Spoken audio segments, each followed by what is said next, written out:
History बना दी हम लोगों ने। वर्ल्ड कप की हिस्ट्री का सबसे बड़ा चेज कर दिया भाई। ये लोग सब कहते रहे कि पता नहीं चौके नहीं मारते, छक्के नहीं मारते पावर प्ले में, ये वो रखो अपने पास ही। भाई हम फिर भी जो भी मारते हैं हम अगली टीम को ही मार देते हैं। 350 रन चेज किए और ऐसा वन साइडेड अफेयर। शुरू के अंदर बात जो है वो बिल्कुल ही बिगड़ी हुई थी। जब हमारे 2 आउट हो चुके थे तो सबको ये लग रहा था कि बिल्कुल ही हार जाएंगे। बहुत से हमारे दोस्त जो है वो इसी शौक में देखना शुरू हो गए थे कि अब तक इनको किस तरह हारेंगे, कितनी बुरी तरह से। लेकिन बुरी तरह से कोई जूता पड़ा है। तो शुरू करते हैं आज की वीडियो।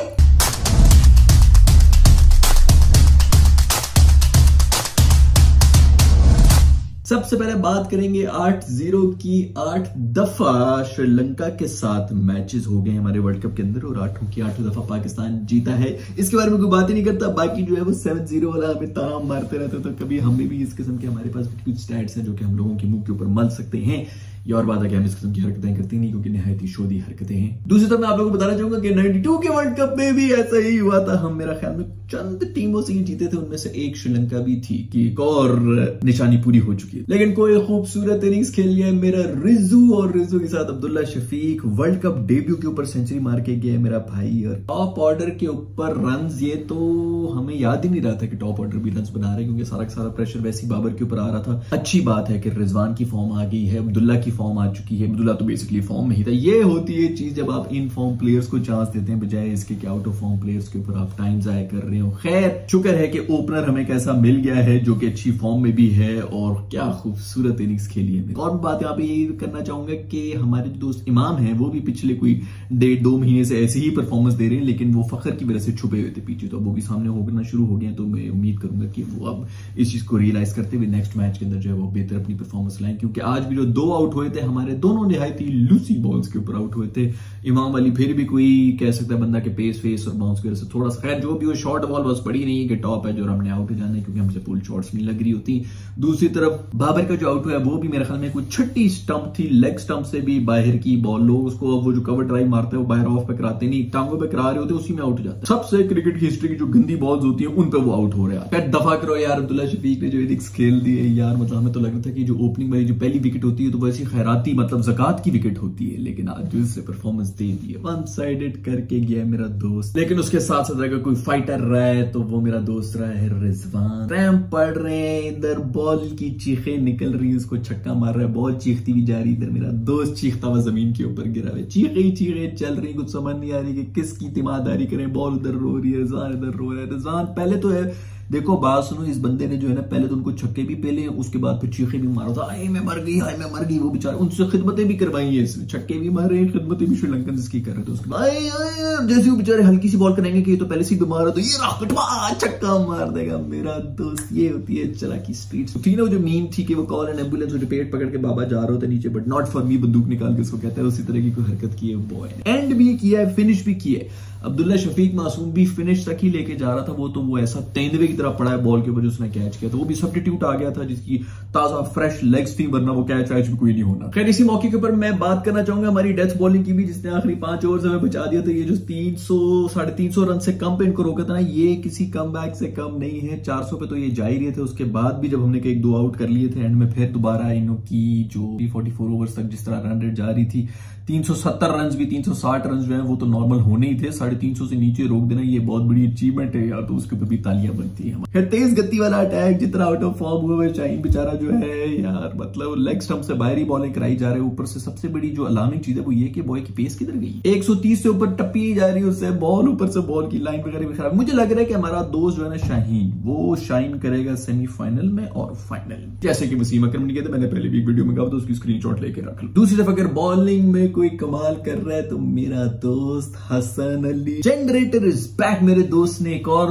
जबरदस्त स्पेल कराया। वैसे तो कुछ भी खाई, मैं हमें 70 रन खाए थे, लेकिन जिस किस्म के हालात बने हुए थे सबसे बेहतरीन बॉलिंग मेरा दोस्त हसन अली ही कर रहा था। और 4 आउट भी किए मेरे भाई ने। और सबसे जो एक अलार्मिंग चीज थी वो यही थी कि दोबारा से फील्डिंग हमारी नहायत ही पतली हुई है। इमाम ने एक बहुत ही आसान कैच जो कि मेंडिस का था वो ड्रॉप कर लिया, और फिर उससे हमने सेंचुरी खाई। छोटी मोटी फिर हम खाते भी ना, बिल्कुल खोली समझ के हक से उसको मौका दे रहे थे कि तू हमें पेल भाई पेल। इतना पेला है, हमें 80 के ऊपर एक और कैच भी उसका ड्रॉप किए। हमने भी हद मुकाई हुई थी कि हर लिहाज से बस कुट खानी है तो मेंडसी कुट खानी और कैच भी नहीं। बॉलिंग अभी फिर पतली थी, शादाब ने भी विकेट वगैरह तो ले ली थी लेकिन कोई इतनी खास बॉलिंग करा नहीं रहा था मेरा दोस्त। वैसे जो विकेट एक दो ली थी वो भी कोई शॉर्ट बॉल के ऊपर ही मिल गई थी। बैट्समैन भी जो है वो यूं करके देख रहा था। आपस की बात है कि पिच भी निहायत ही फट्टा विकेट थी, पिच के अंदर कुछ था ही नहीं किसी के लिए भी। तो 350 वाली पिच ये थी, लेकिन फिर भी हमसे उम्मीदें नहीं होती कि हम 350 बना लेंगे, वो भी इतने आराम से और बगैर पैनिक किए। तो शुरू में खैर पैनिक हो चुके थे जहां पर हमें नहीं होना चाहिए था, लेकिन जो भी हो रिजवान एंड अब्दुल्ला ने जो है बिल्कुल वन साइडेड अफेयर कर दिया। Otherwise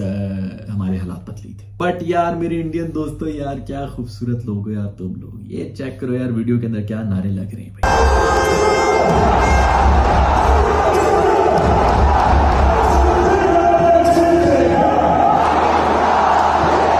moment of the match तो ये हो गया यार, मतलब क्या हम आपस में लड़ते रहते हैं। खूबसूरत लोग हैं बेचारे। वो पाकिस्तान इंडिया का मैच हो रहा था तो उसी के अंदर पाकिस्तान के अलावा ऑफ कोर्स इंडिया को इन्होंने सपोर्ट करना होता है, लेकिन उसके अलावा जो मैचेस होते हैं अच्छी खासी सपोर्ट है। इंडिया के अंदर इतनी अच्छी सपोर्ट है, क्या यार दिल ले लिया इंडियंस, दिल ले लिया तुम लोगों ने। खैर हमारी बॉलिंग करते हुए और तो जो भी मसाइल हुए थे, हमें पेनल्टी भी मिल गई थी यार, स्लो ओवर रेट की वजह से हमें पेनल्टी मिल गई थी। तो यार ये आप देखें ना, जो आप इतने छक्के खा रहे होते हैं तो फिर स्लो ओवर तो होना ही ना। 3 डॉट बॉल्स जो हैं वो जल्दी होंगी, ये 3 छक्के जो हैं उनके अंदर ज्यादा टाइम लगेगा। पहले तो बॉल आधा घंटा लेके उधर तक गई है, फिर उसके बाद उसको वापस भी लेके आना है, फिर उसके बाद बॉल भी करानी है, तो टाइम तो वेस्ट होता है इसके अंदर। हमें खैर वो दे देते, लेकिन शायद उसी वजह से हम फिर सर्कल के अंदर आ गए थे, थोड़ा सा एग्रेसिव माइंड सेट हो गया था, तो हमने शायद रन भी रोक दिए एंड के अंदर आके। और यहीं पर मैं बात करना चाहूंगा, मैं हमें एशिया कप से पहले ही मैं वीडियो बनाई थी, उसके अंदर मैंने ये कहा था कि पाकिस्तानी बॉलर्स को खेलने का सिर्फ एक तरीका है, और वो ये तरीका है कि इनके ऊपर डिफेंसिव बिल्कुल नहीं होना, इन पे चढ़ दौड़ो, इनके ऊपर एग्रेसिव हो जाओ और फिर देखोगे कैसे हम पैनिक करते हैं।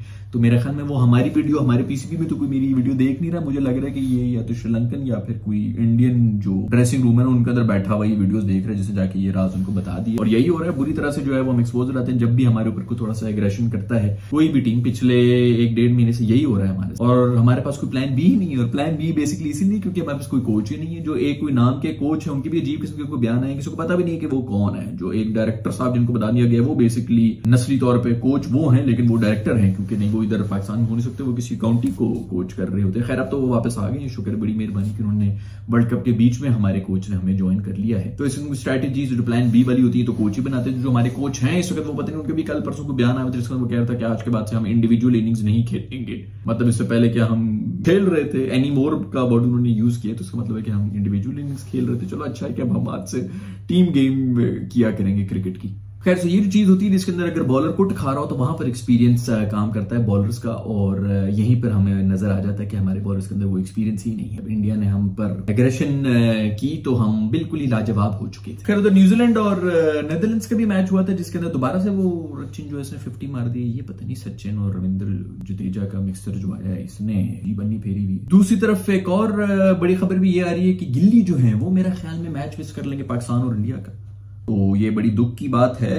ये और बात है कि पूरे इंडिया में दुख है, पाकिस्तान में थोड़ी सी कहीं खुशी की भी लहर दौड़ी, क्योंकि अहमदाबाद के अंदर तो बस एक ही बंदा चलता है और वो गिल्ली है। तो खैर हम दुआ तो करेंगे कि वो जल्दी ठीक हो जाए, बस पाकिस्तान वाले मैच से पहले ठीक ना ही हो तो बेहतर रहे, लेकिन अल्लाह ताला उनको जल्द ही सेहतियाब करे। लेकिन जो भी वो गिल्ली जो है यार, वो अगर नहीं होता है अहमदाबाद में तो वो उसमें तो इस ग्राउंड के अंदर 200 पक्के होती है उस गिल्ली की। अब अगला मैच में पाकिस्तान का इंडिया के साथ ही होगा, उसके अंदर देख लेते हैं। वैसे भी गिल्ली को डेंगी हुआ, डेंगी काफी सीरियस मर्ज भी होता था, उसके बाद फिर कमजोरी भी काफी हो जाती है, तो ये कोई इतनी मजाक वाली बात तो नहीं है। इनफैक्ट हमें दुआई करनी चाहिए वो ठीक हो जाए। लेकिन फिर भी हैरत है कि किसी इंडियन ने जो है पाकिस्तानी के ऊपर इल्जाम नहीं लगाया कि ये कोई आतंकवादी मच्छर था जिसने आके इसको काट के जो है डेंगी दे दी है। बट एक बात तो कंफर्म है भाई कि ये बैटर्स की ही गेम होने लगी है सारे वर्ल्ड कप के अंदर, और जो हमारी बॉलिंग की जो भी एज वगैरह हुआ करती थी वो हमें नजर तो नहीं आएगी। तो हमारे बॉलर्स को थोड़ा अकलमंदी के साथ बॉलिंग करनी पड़ेगी और बैटर्स को ही अपनी गेम ऊपर करनी पड़ेगी। मैच में पता चलेगा इंडिया वाले के अंदर के क्या करते हैं। दूसरी तरफ कोई और बातें भी हो रही है, ओलंपिक्स के बारे में बात हो रही है, उसके अंदर किसी किस्म की बात कर रहे हैं कि भाई वो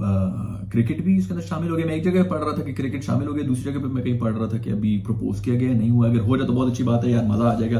जो इस दफा अमेरिका में हो रहे हैं मेरा ख्याल में, जो शायद मुझे सही याद नहीं है, आप लोगों को अगर पता हो तो कंफर्म कर दें कि ये हो भी रहा है कि नहीं। और अच्छी बात है, मैं T20 होगा, T20 फॉर्मेट ही होगा, मजा आएगा। कहीं कोई गोल्ड शोल्ड हमें मजा आ जाए। खैर अभी तो फिलहाल सिर्फ एक ही गोल्ड है जो कि वर्ल्ड कप का नजर आ रहा है, अगर वो जीत जाए तो बहुत ही मजा आ जाए। कल मेरा ख्याल में इंडिया का भी मैच है, तो उसके बाद मैं आप लोगों से मिलूंगा। अगर आप लोगों ने अभी तक चैनल को सब्सक्राइब नहीं किया तो कर लें, क्योंकि पूरे वर्ल्ड कप में इसी तरह की वीडियोस चलती रहेंगी और मैं आप लोग इसी किस्म की कॉमेडी और क्रिकेट का एनालिसिस जो है उसके बारे में बात होती रहेगी। आप लोग अपना ख्याल रखिएगा। बहुत बहुत मुबारक हो पूरे पाकिस्तान को इतनी बेहतरीन इनिंग्स के बाद, रिकॉर्ड चेस करने के बाद मैच जीत गए हैं। आपसे मिलता हूं कल। अल्लाह हाफिज।